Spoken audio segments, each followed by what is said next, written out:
Bonjour et bienvenue sur Télégoël, la télévision citoyenne du bassin minier. Nous sommes le vendredi 6 mars, voici le sommaire de cette édition. Les centres de loisirs de Méricourt ont battu leur plein durant ces dernières vacances scolaires. Les anciens de Arles ont partagé un moment carnavalesque. Les travaux du belvédère à Avion avancent. Une maman crée un jeu de société à Salomine. Notre coup de loup du jour s'invite au foyer Jacques Brel d'Avion. Mais tout de suite, c'était la fête pour les centres de loisirs arnésiens. Durant les vacances scolaires, c'est en musique que les petits arnésiens ont fêté la fin des vacances. Au centre culturel Jacques Prévert, le centre de loisirs avait préparé un spectacle de danse. Au programme 100 ans de musique du Charleston à aujourd'hui.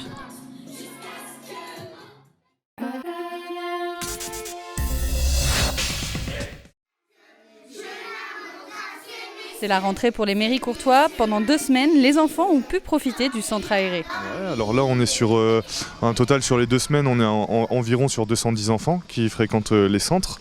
Alors ça concerne une vingtaine d'animateurs, 21 en tout. On a 4 directrices sur différents centres, tous issus de Méricourt. Ça leur permet d'avoir un petit peu de boulot pendant les vacances et puis de pouvoir survenir à leurs besoins, quoi, payer leurs études, etc. quoi.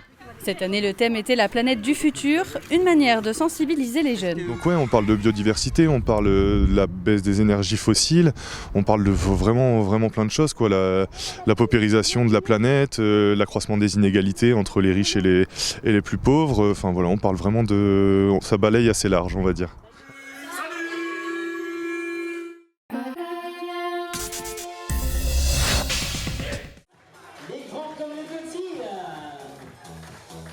Le 26 février dernier, la résidence Ambroise Croizat de Arnes a organisé son traditionnel carnaval. Masque vénitien, petit chapeau et cape de satin étaient au rendez-vous. Invités à participer au défilé, les enfants du centre de loisirs Gouillard ont apporté une dimension intergénérationnelle au carnaval.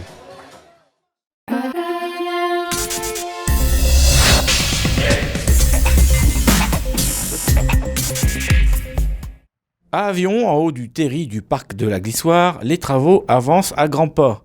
Le futur belvédère de 3,50 m de haut devrait voir le jour en avril prochain.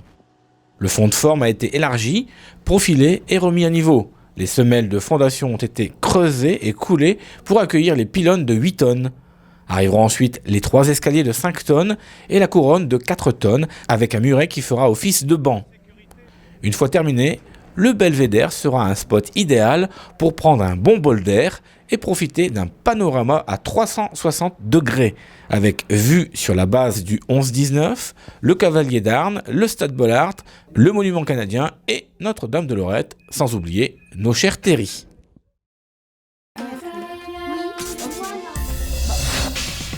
On va tout mélanger. Tu es sûr que tu l'avais pas ? C'est à première vue un simple jeu de cubes.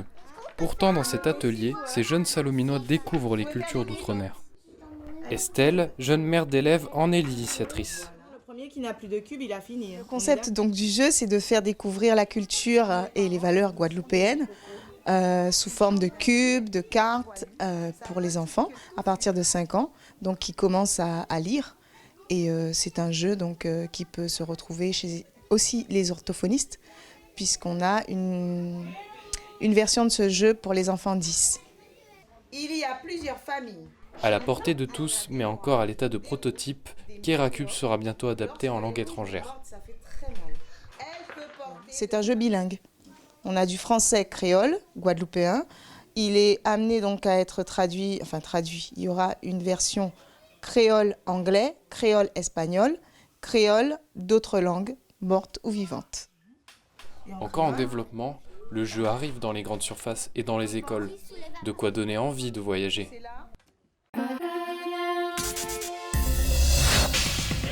C'est dans la Cité des Arts à Avion qu'un nouveau foyer a ouvert, accueillant des personnes de la rue, des familles en difficulté ou en demande du droit d'asile. Les pensionnaires de la résidence Jacques Brel participent à des activités qui rythment leur quotidien, jardinage, des tâches collectives, mais aussi de la couture.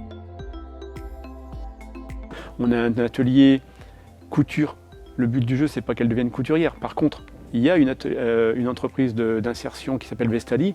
Le but du jeu, c'est peut-être aussi de mettre ces gens qui vont réapprendre à coudre avec les gens qui seraient susceptibles de les embaucher. puisque ça fait partie d'un chemin d'insertion que de découvrir un métier, découvrir des compétences chez eux, et de trouver une extériorisation de mise en œuvre de ces compétences. Un foyer pour ces pensionnaires, mais aussi la possibilité de se réinsérer dans la société. C'est le cas de Romain qui souhaite reprendre sa vie en main. C'est pas le fait de nous donner un logement et on fait ce qu'on veut, non, ils sont suivis, nous suivent pour la gestion de budget, le travail, les démarches, mais c'est un bon suivi, on est super bien ici en fait. Une seconde chance pour ces résidents qui restent en moyenne 6 mois dans ce foyer et qui choisissent parfois de prolonger leur séjour.